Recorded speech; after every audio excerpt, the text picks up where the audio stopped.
I was born in Europe.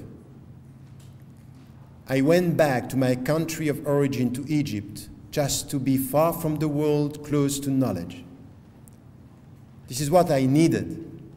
I needed this. And I know how many young Muslims, they need exactly the same. Sometimes they feel lost in this universe. Materialistic dimension, consumerism, lost, crisis of identity. I went through all this, and not being representative of all what is going on at the grassroots level. Why? Because I was coming from a family where knowledge was everywhere. I was born in a family where there was no walls. Everything was books, and books everywhere. And still, books were nothing.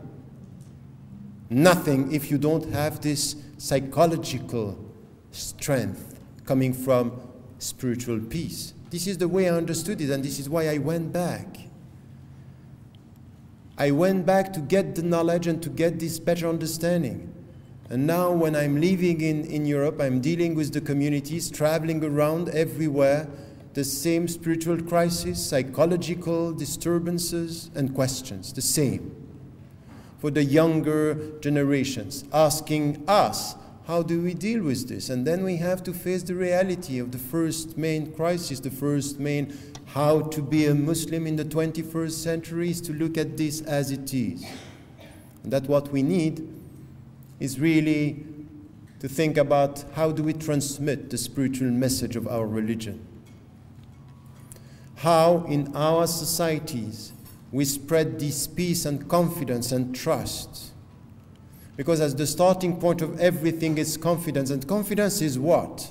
Confidence is not only not to be scared by the people. First, of course, for a spiritual mind, for a spiritual message, confidence is to trust Him. It-tawakkul ala Allah is to know that if you can do it, He can do it. And at the end of the day, you have to do whatever you can. What you can't, He can. This is confidence, is the tawakkul.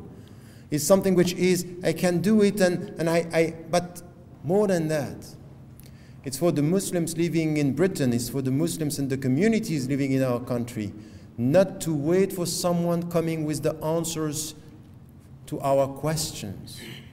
It's to be able with confidence to say, we may have new questions, but we have the skills and the knowledge and the people who are able to respond our questions. If we do what we have to do, face up to the challenges of our time.